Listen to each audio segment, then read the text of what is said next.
Welcome to the Wellbeing and Careerworld podcast. I'm delighted to be chatting with leadership and career coach who partners with purpose-driven rising leaders to create the careers they really want and lead their way.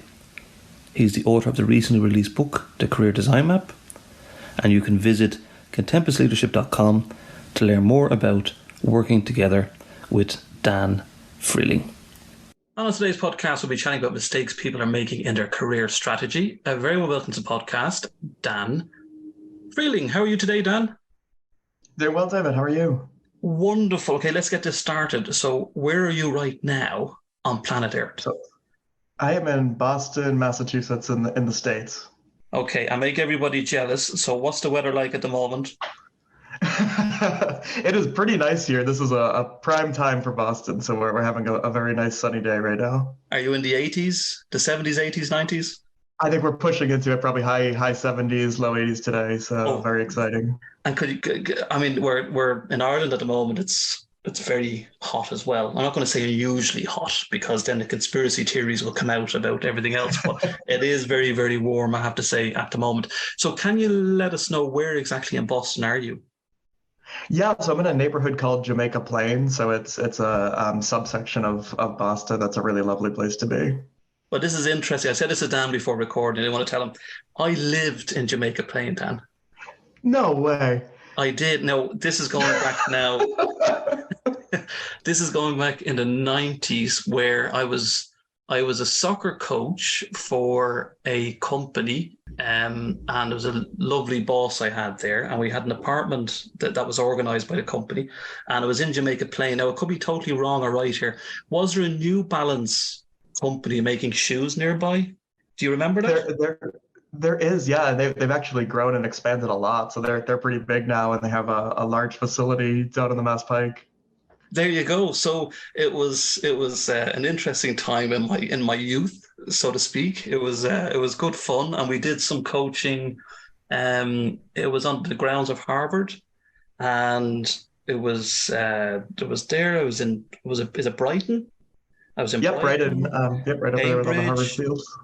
Cambridge, yeah. So I just wanted to tell you that Jamaica Plain. When I read it in your bio, I was like, yep, I was there briefly. Yeah, so it's had a good old summer there, which is really good. That's so funny. What a small world. Yeah. I'm telling you, yeah. When I seen it, I was like, wow, Jamaica Plain. So anybody from Jamaica Plain out there, hello. So I gave a brief introduction about your background. So can you let our listeners know a little bit more about yourself? Yeah, absolutely. So I run a coaching practice called Contempus Leadership. We specialize in coaching particularly millennial leaders who are purpose-driven and already established as leaders and looking to reach that next level of growth and career enjoyment and finding out what they really want to be doing, how they really want to be showing up as a leader. Previously to running my own coaching practice, I was working for organizational consultancies, and we would run leadership and organizational development contracts for federal clients here in the States. Oh, wow. And what, I mean, can you mention the federal clients? Is that allowed? Yeah, I think that's allowed. So it's there's an agency called USAID, which does a lot of really wonderful work.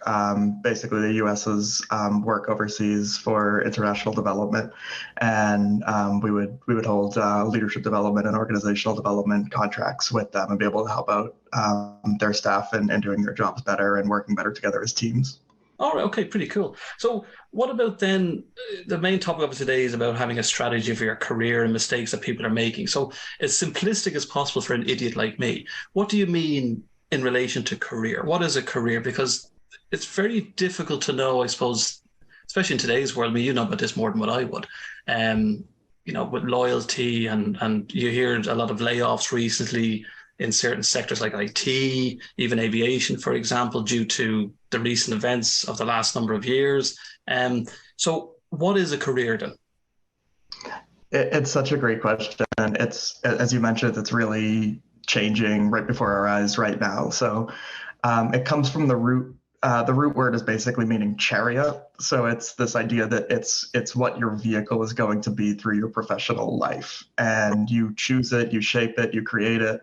And it's what carries you through your professional journey. In the industrial era of we're essentially leaving now, that was often you would work for one firm and you would steadily increase in level and role through that firm, and you'd retire with the same company. Obviously, that's been changing for a number of years now, and we're getting toward the tail end of when that's really fully changing into something that you have to self-manage and create for yourself, rather than relying on an organization to do it for you. So you can obviously have loyalty to organizations, and that's great, but you really have to be looking out for your own interests in shaping this and creating it. Right. And in terms of the career, I mean, are we specifically talking about, say you're in one industry, that you're going to spend your whole life in that industry, or is it a mix and match? You're just focusing on staying in employment, having the money come in, and kind of enjoying your job. Is that what we're trying to get at? So that's one way to approach it, would be that you're just trying to basically work to live, keep your head down, stay in the game, and that's great if that's what you want to be doing. I think increasingly more and more people are realizing that they have to be able to mix and match industries, job types, be constantly learning, growing, developing, and thinking much more strategically about their career than sort of that stay in the job, keep your head down, and just ride it out. Right. And what about then, Dan, I mean, in your own experience, or you can say, answer this question, whatever you like, do companies now want employees to stay 30 to 40 years or 20, 30, 40 years? Because the more they climb up the ladder, the more expensive they become. And this is me being quite cynical now. Do you feel that's what they want? Or maybe am I seeing it totally wrong? I think you're right in your cynicism with a lot of this. So I think the cynical read on it is that, as employees stay, the costs increase and all of that, and you get these companies where they're feeling like they have a bloated or too expensive workforce. I think a generous read on it is that the world is changing so rapidly that it's really tough to predict if you're a company what you're going to be doing in 10 years, much less 20, 30, 40 years. And right. Just thinking through what the hottest companies in the world were doing 30 or 40 years ago, very, very rarely are they the same types of things as what's going on now and what's hot now. So I think there's that read on it as well, that there's tons of flux, tons of change, and also this idea with layoffs and everything that you can't be relying on a company to just automatically be great people and take care of you forever without looking out for yourself. Right. And this term, Dan, that you're using, I mean, quiet quitting, what is that in a most simplistic way? What does that mean? Or is it people not showing up for work, or? It's kind of a social media buzzword in my personal opinion, but what it means, from my understanding, is that people will kind of show up for work, do the bare minimum, essentially quit on the job, and still collect their paycheck. Right. I don't know to what degree that's really happening in a large scale or for a sustained period of time, or to what degree that's sort of the latest social media craze. So when we discuss about bare minimum, are we talking about they're just going in and doing the job? They're not kind of like doing overtime. They're not exceeding expectations per se. They're not going beyond the call of duty. Is that what we're getting at? Is it? But they're still doing their job though. So yeah, that's again with the generous read. I think that's the generous read of this quiet quitting phenomenon, is that people are going in and exactly doing their job to the letter, but they're not going above and beyond with it. I have a book that we're going to get to in a bit, I'm sure, on the career design map, which has these different sections, and one of the sections on that is something called the contributor. And I think that really applies to this idea of like the generous read of quiet quitting, and that you're showing up, you're being a member of the team, you're contributing, but you're not raising your hand for additional work or additional assignments. I think what happens in practice is that occasionally people will take this term quiet quitting and then use it to mean, oh, I don't have to show up, I don't have to try, I don't have to do anything. And that doesn't lead to good results, obviously. No, definitely not. No, definitely not. So let's then talk about a strategy. So in terms of a strategy, what would you suggest or recommend to anybody to have a strategy with their career? I mean, is there any tips or is there any steps you can suggest? So I think it's first important to recognize that everyone needs to think strategically about their career. And by strategically, I mean stepping back from these low level kind of tactical decisions that people so often try to make of, do I want to do this particular type of thing at this particular time? And zooming out and looking at it in a really strategic manner of what kind of career do I want to create? Who do I want to be in the world? How do I want to prioritize my personal life, my professional life?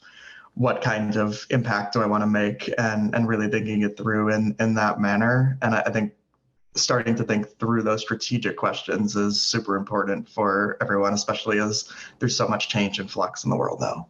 Right. And what about them for mistakes? So, what type of mistakes would an individual make in their career strategy? Are we talking about falling out with the management? Are we talking about not looking for promotion? What type of mistakes do people generally make?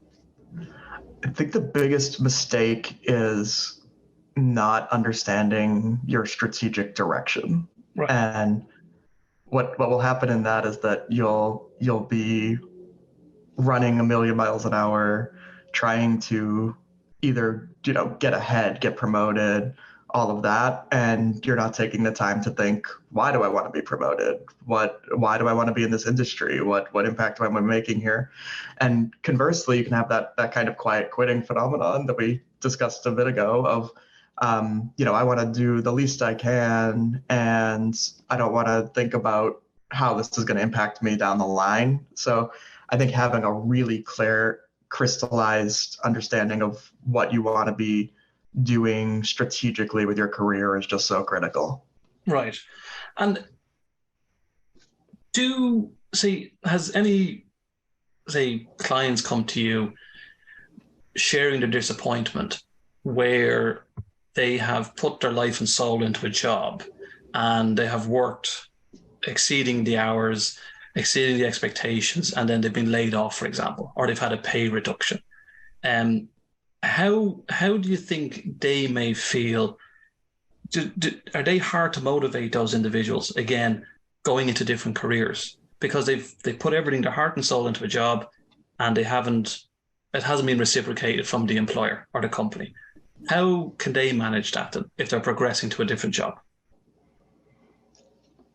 It definitely happens, and it happens a lot where people will really be pouring all they have into a job, and then there's elements of this that are out of their control where they'll be laid off, they'll be not given that promotion. And what that moment is the perfect moment for working with a coach, because it's a reset point where you can stop being on that treadmill of higher, better, faster, more, and you can say, what do I really want? And if you can get that crystallized and then put an action plan in place and start moving toward what you really want to be doing, that can be one of the most powerful moments in coaching. The term, Dan, family, welcome to the family in terms of a company. And this is me being cynical again. I do apologize. But is that term now kind of being overused? Because I don't know, my family, in fairness, they wouldn't, although they might want to get rid of me, but after years of looking after them, I don't think they would. But should we be, as an employee, be more realistic to realize that you're never part of the family? You're part of a team, so to speak. But if the work is not good, or you don't fit in anymore, that maybe you're no longer part of that family. How does an individual then cope with that? I think you're spot on with thinking of it as a team instead of a family. And it's a group of people coming together to work toward a common purpose. And if you are better positioned to work toward a different common purpose with another team, that's probably something you should pursue. If this is what you want to be working on, then you should be eyes wide open about, this is an organization. They generally are there to either make that impact or make that profit, depending on the setup.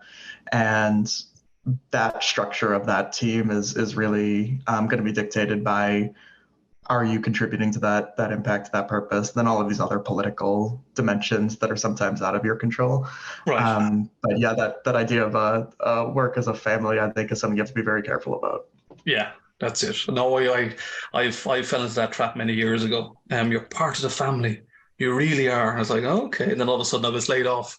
So I kind of went, okay, that's kind of interesting because you feel at the time you're important, you're part of the group, and then when something like that happens, you kind of go, oh, okay, but you have to pick yourself up again, and that's why we're chatting about this today.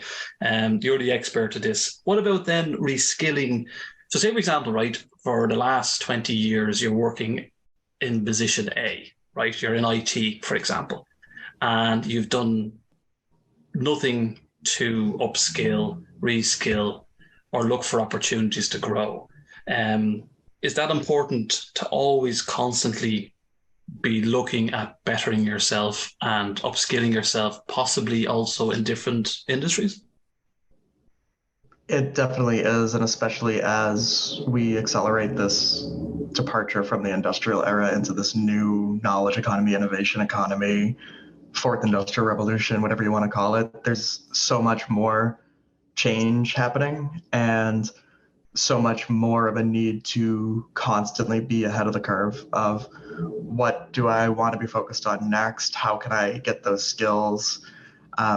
It's sometimes through formal education. It's sometimes through your own online research. It's sometimes through networking with people. It's sometimes through on the job learning. But whatever way you approach it, how can you be constantly reskilling, upskilling, leveling up your skills for that next thing coming down the pike? The education part, Dan.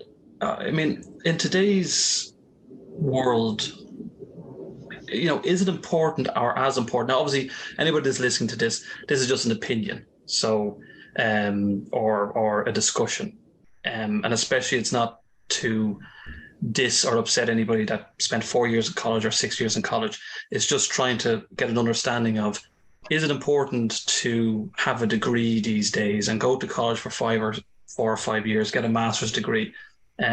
Is that still important, do you think? I think it really depends on your career aspirations and sincerely thinking through what those are, and does that require a degree? Does it require an advanced degree? If somebody says they want to be a doctor or a lawyer, obviously you need to get advanced schooling. If you want to be in the business world, in corporations, and you want to be in the type of corporations that really value an MBA, maybe that's a worthwhile investment. If you want to be an engineer, there's obviously schooling that's needed there. For everyone else, I think it has to really be a value calculation of, in the suite of activities I could be involved in to advance my career, to advance my knowledge, is this the right pathway? Is the investment in this worth the trade-off? Right. And really thinking that through clearly, and much less on that, you have to go to an Ivy League no matter what and spend hundreds and hundreds of thousands of dollars for every single thing, or else your career will be off the rails. And I think that part is definitely less and less true as this advances. It is then, like, for experience. So say, for example, you have an individual that may have 20 years experience in a certain area, but they don't have a degree, compared to an individual that has no experience, but they do have a degree. How then would you work with somebody, or how would you say an employer looks at that now? Because are a lot of this applications based on ATS is the scanning application forms before, or CVs before they get to the next stage? So does that experience count, do you think? So I think it really does count, and I think experience definitely matters. And you're seeing a movement away from needing to have the degree, and a lot of this is born out of the DEIA movement as well of recognizing that not everyone needs a bachelor's degree for every job that doesn't require it. So a lot more organizations are looking at these equivalencies and substituting in years of experience for education. There is some benefit to having recent education and perhaps fewer years of experience too. If you're learning something that's really cutting edge and it hasn't been around for that long and a lot has changed, that education can be really valuable. So overall, I think it really just matters what you really want to be doing, what kind of organizations you're looking at, what do they value in candidates, and are you being smart about how you're approaching it with either applying without a degree or in applying with a degree but without the requisite years of experience that you might think is needed for it, and just really thinking that through. Right. And so let's move on into what about networking? I have to say, Dan, I do cringe when I have to network. And I mean this with anybody, with all due respect, that I might send a little message out to, and hi, how are you?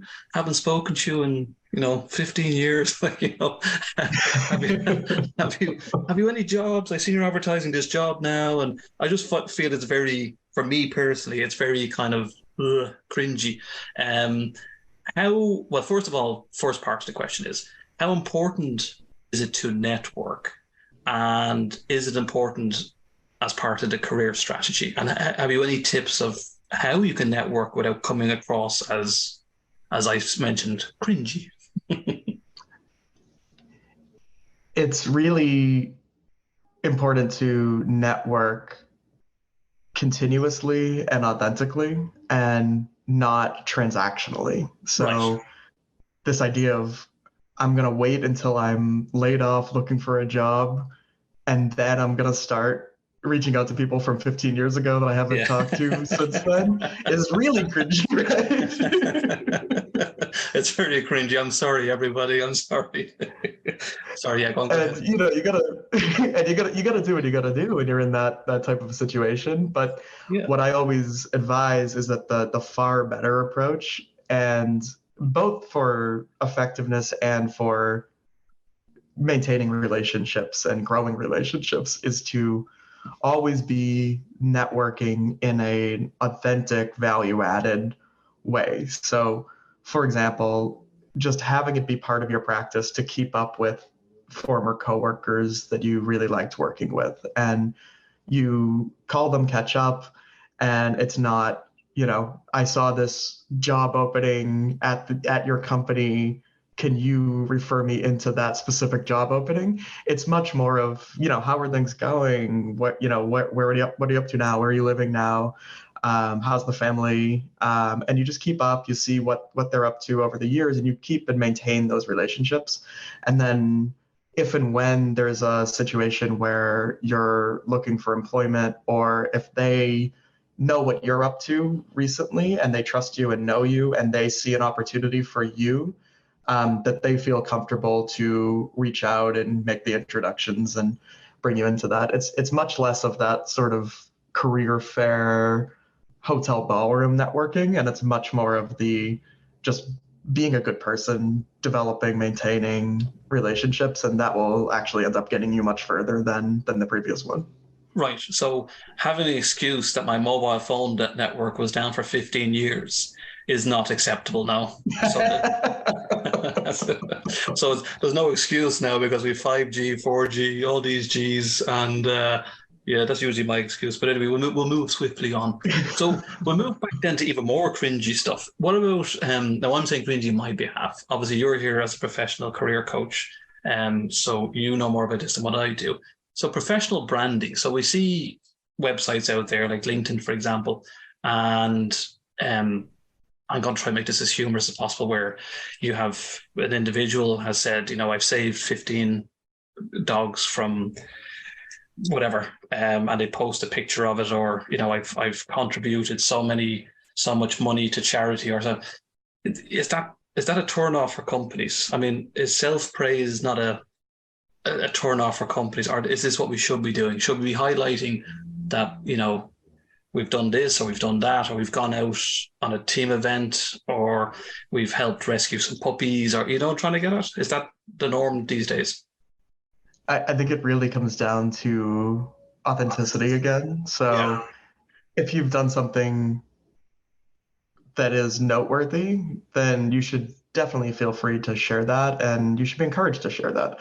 If you're making up stuff to appear that you're this noble and virtuous person, then That's that's obviously cringy, right?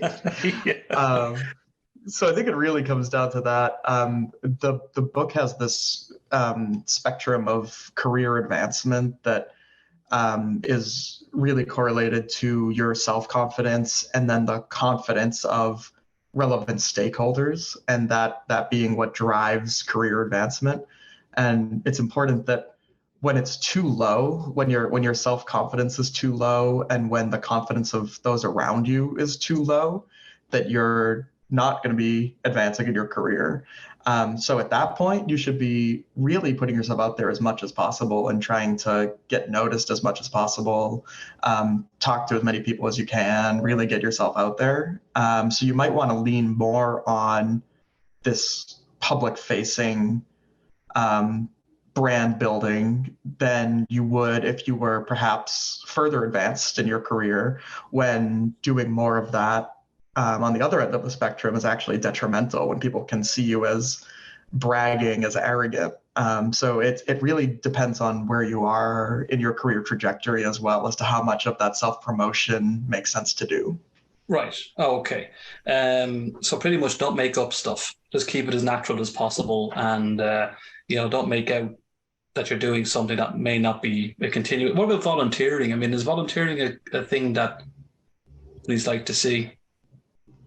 I always think volunteering is a great thing to do. And the more you can volunteer for a longer duration, for something where your specific skills are really making a difference, and for something that will benefit the people you're volunteering with and will also help you to build new skills, new connections, all of that, the better. I think that's so much different than these sort of one-off, one-day volunteering engagements that are basically just there for you to then go and brag about. Right. So if you can, if you're volunteering for a year and you're tutoring kids and you're really helping them learn and grow, I think that's a very different activity than like a one-day kind of showy thing that you can post on social media. Right. Is there anything then that turns off companies in your experience? I mean, that has a company ever said to you when you're dealing with clients, like, we don't like this or we don't like that? If somebody's posting this, I mean, because you hear about it, like, be careful what you post on social media, because you don't want to obviously upset the brand of the company, or you don't want to upset other individuals. So anything specific that maybe an individual shouldn't post or shouldn't brand themselves on, in your experience? Yeah, I think it's being careful to not have a unnecessarily controversial brand if you're looking to be in more traditional organizations.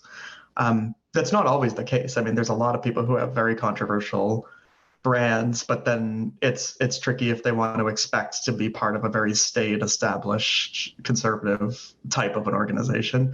I Right. think the real key is that the hiring managers are very often bringing their individual preferences to this. So it really depends on whose team you're joining, what their preferences are. Obviously, there'll be some cultural elements from the organization, but really having a good sense of what that person is valuing. And I always advocate for not just doing these blind applications to job postings online.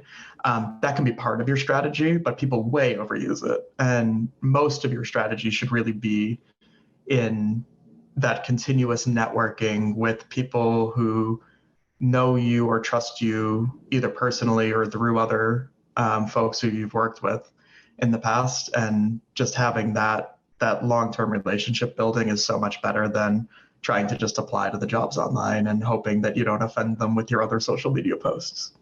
Do you think, Dan, it's a good idea to put a cover letter with every application, which is specific then to the company that you're applying for, rather than, as you said yourself, you just like, is it on LinkedIn? You have, is it quick apply on LinkedIn or Yeah, they easy have that apply? easy apply feature. Yeah. So, I mean, would that be a turn off for then some companies? Are you better off? I mean, what about even contacting the HR people in that company? Say you're interested in a job in company X or Y, and or Z or whatever, and you find the HR manager or the HR representative team on LinkedIn.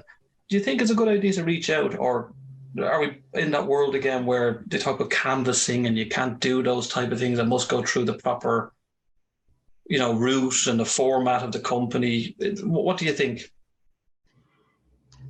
So I think it can't hurt to reach out to the recruiter on LinkedIn. Even better than that is to really take the time to develop these long-term trusted relationships with people you've worked with, and then have that warm introduction into a leader who's hiring, an organization that's hiring. And that is just so much more effective than trying to do the easy apply on LinkedIn and hoping that it'll get through. Sometimes it works, but I've really found that people spend way too much time on that and not nearly enough time on that real trusted relationship building aspect of it. As for the cover letter, I think that people are getting much more annoyed with the need for a cover letter. Right. If the job requires it and it takes 5 or 10 minutes, and with all of this new technology, you can, chat GPT, even people are, you can generate a draft of a cover letter that you then change and adjust to your format. There's really no excuse to not do it if you are submitting the application. But I do think it's going away very slowly as a requirement. It's just not as necessary as it once was. It's interesting you mentioned ChatGPT because I've been using that recently to trial it out, and it's kind of interesting, Dan, because I had looked at I had copied in and pasted the keywords from an application as an example. I just wanted to see what ChatGPT did. And I asked ChatGPT to write me a cover letter for, say, Company X. And I pressed enter, and then 40 seconds later, out it came this wonderful letter. I mean, wonderful. That it was so wonderful, it wasn't me. You know what I'm trying to get at? It came up with these wonderful words and descriptions and stuff like that. That's so much so, it felt like if an individual like myself was applying for a position, it doesn't come across as me. So how then? I mean, would an individual be in that situation better going to you because it's more authentic and more realistic than an AI system? Yeah, so it's my personal kind of coaching is not on the resume and the cover letter and stuff. I tend to work with people who already have a good sense of their resume and how to make a cover letter and all of that. They're much more already in leadership positions, and they're looking at what do they want to do strategically in their current position for their next role. And it's much more on that networking front and much less on that sort of cold application front. I do think for that particular example of that cover letter, it has to sound like you, and it has to be something that you feel good about submitting. So I would never advocate for, just putting it into ChatGPT and then using what it spits out. Where it is helpful is getting essentially like a shell of a cover letter. A lot of people just have a lot of trouble getting started with things. Yeah. And if you can generate a shell and then just go through and make it your own and make sure that it makes sense and sounds like you, then that's a great way to do it. I think if people are applying to a ton of jobs, it can be really tedious to change every single cover letter to match every single job. And that's where a tool like that can be really helpful in helping you basically tweak what you have into these various formats. So, okay, I'm going to twist this question then. So, in relation to what I asked you already, so in terms of your clients that you work with in leadership roles, if they were, so what would you suggest to them if they were to receive this cover letter I mentioned or this CV I mentioned, which was just amazing? It was just ChatGPT 100%. How would you suggest to them to find out whether this candidate is who they are and it's a worth kind of bringing forward to the table? it's a great question, and that's again where knowing your industry well, knowing people you can really trust, who you can check with on, is this person the real deal, is so important. And I think it would be foolish to, as a hiring manager, just take the shiny pieces of paper and say, okay, this must be a great person because they gave me 2 shiny pieces of paper this time. And it's so important to keep that in mind as the job applicant as well. Of, job hiring managers know about ChatGPT, obviously. They know about all of these different formats. They do now, Dan. They do now. We've let it out. We've let it out. We have. Sorry, guys. Sorry, your secret's all out now. Back to basics now with your CV. Yeah, sorry. Exactly. So I do think it's really important to recognize just how much that's going to mean for resumes and CVs being so much less important than they ever were. And that personal, deep foundation in showcasing your value, having these relationships, doing this networking is just going to be exponentially more valuable as everyone in the world can click a few buttons and have a great CV full of embellishments, and can have a great cover letter full of embellishments, and then it clears away some of that fluff and comes down to, is this person the real deal, and will they be a good addition to my team? And that's just so important for both sides to be recognizing of, that's the real crux of the decision. It is fascinating. I mean, the words that ChatGPT spewed out I was just like, wow, what do these words mean? I had no idea. I was like, it's really astounding what it can do, and it's only going to get better. It's only been going strong for a few months now, and it's just going to keep getting better and becoming much more powerful. So yeah, that realness and authenticity is going to be in high demand, even more so than it is now.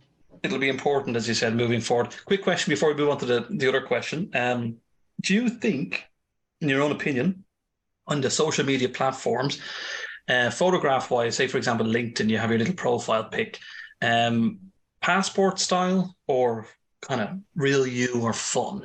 What would you suggest? So if a hiring manager was logging into, say, your LinkedIn profile, for example, or one of the employment platforms, and they seen this picture top left-hand side, and it's you jumping out of a plane, or it's you, horse riding or whatever it is that more likable than a kind of straight body, straight face, no smile photograph? My personal opinion is somewhere in the middle. Right. So probably a professional photo that's not, no smiling, looking straight into the camera, Are they happy? Are they not happy? I've always wondered that, because it depends on who you speak to. Some say that, you don't even put your age on your profile or your CV, or so it's very difficult to know sometimes what employers want. But then again, it probably depended on the company culture themselves. So you'll only find that out as you progress through the application side. Okay, let's move on to a bit of nitty gritty here then, Dan. So you've fallen out with your employer, and for some unknown reason, you've had a disagreement, you have an argument, you're either with them a few months or you're with them a year or 10 or 20 years. And you have all this experience, you've left under a dark cloud, and you're finding it difficult to get work after. Firstly, how can you build up your confidence? And secondly, how can you reignite your career? Is it possible to start again? It's definitely possible to start again, and there's no alternative really at that point. You have to move on. Giving up entirely with your life and career. Get off the blacklist. Get off the blackball list. That's it. Exactly. So a few things. So I think leading up to that moment, that's another reason it's so critical to have these long-standing, trusted relationships with people you've worked with from a variety of organizations, from years past, from your university, from your family connections, from everywhere, and just keeping a really broad network of folks you keep in touch with, so that you're not beholden to one single boss or one single company in being the be all end all of your professional reputation. And that's just such a dangerous position to put yourself in. Oh, yeah. just with one person who is essentially controlling your professional reputation. So is the there a more way you can, is there a way, yeah, Dan, please. then, say you have a falling out with your employer, is there a way kind of to fall in love with them again? I mean, do you, like, with months down the road, does time heal? In your experience, can time heal, or is it like it's over? It's over. You know, is it I think finished? it's so situation dependent, and there's Yeah. some things that obviously you can't come back from. On that, it's depending on how the relationship ended, and that might be a situation where you can't. In general, I don't think it rises to these extremes too often. I think sometimes it just won't be the right fit, and if for either side, and if you can end that position as cordially as possible, even if that means that you have to quit with some notice and look elsewhere, even if that means you get laid off because the budget got reduced or because you're not performing. Keeping those relationships intact as much as possible is always a good idea. If it comes to something really egregious that goes against your values, that you can't abide by having a relationship with that employer, with that boss, then again, this is just why having that broad, varied network is so important, so you can pick yourself back up and go to somewhere that really aligns with your values. That's a great answer. I mean, I'm going to try a bit of humor into that one. Is that just don't do what I do? Just don't say your network is down for 15 years. Just reach out to people, be nice about it. Don't be fake, and don't be transactional. And in case you have that one day where unfortunately you've lost your job, at least you have somebody that will back you up. As funny as it might seem, but it's you're 100% true. Okay, Dan, let's move on to the business side. So you're the author of the Career Design Map. So can you explain what the book is about, and how can it help others?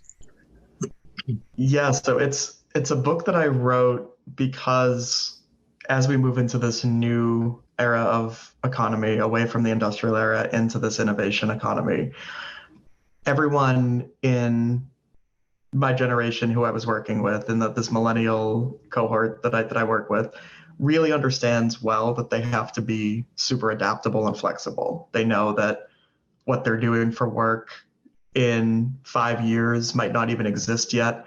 They know that they can't just put their head down and try to climb the corporate ladder step by step and expect to come out with a gold watch on retirement. Right. What they weren't recognizing is, how do you do that and be uniquely yourself and do what you want to be doing, create the career you want to create? And those two desires, to be both adaptable and purposeful, were seemingly in contrast for them. And that's why I created the Career Design Map. So what the book presents is a framework. It basically has an x-axis and a y-axis. The x-axis, as I've alluded to, is career advancement. Just very basically, that's that confidence in yourself and from relevant stakeholders. You can be too low in that, which is that invisibility element. So this is when no one's noticing you. You can be too high in that, which is the arrogance element, which is when you're surrounding yourself with yes people and you're not learning and growing. The y-axis is leadership. So basically, you can be too low on leadership, where you're not working with others toward a common purpose. And you can be too high on leadership, which is what I call burnout, which is when you're shouldering the whole organization on your back. When you're too low on leadership, that's the disengagement section of the map. And then within the map, there's this balanced sweet spot where you get to create the career that you want and look at these segments from that strategic level, from that high level. So basically has the contributor, which I've mentioned before, which is that, I want to work to live. I have family, friends, hobbies, other priorities that are more important than grinding away at the office. And I'm going to do enough to show up and be a valuable member of the team. You have the go-getter, which is above that on leadership, which is when you're really going above and beyond on leadership, not to the level where you're burned out and miserable, but where you're going above and beyond, you're working extra hours, you're taking on extra projects, extra assignments. To the right of the contributor is what I call expert. So this is someone who is really advanced in their career. They have a lot of technical knowledge, expertise. They're highly compensated, but they're still more of an individual contributor than a leader. And then that final quadrant of the meaningful four career types is what I call the executive. So that's when you have this real sweet spot of both leadership and career advancement, and they're both higher end for both career and leadership. And if you want to be leading organizations and really having a advanced career, then that's the quadrant you want to get to. That's not to say that any of the others don't make sense. You just have to choose where you want to go, and then it informs your strategic decisions, and then further on down your tactical choices and actions to move in that direction.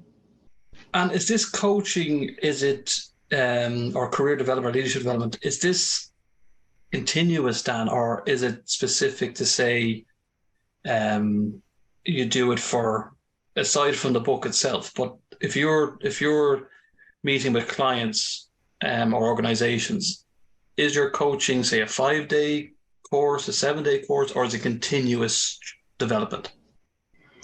So different coaches have different approaches. A lot of people will do those sort of boot camp packages where we're going to go hard on a 5-day, refresh your resume and all this kind of stuff. That's not my kind of coaching. I know people who do that, and I'm happy to refer clients to them. Mine is much more of that really hands-on, long-term partnership with clients, and they're generally already in strong leadership roles. And it's, I call it all in with them, where for a monthly fee, I have some transparent flat monthly fees.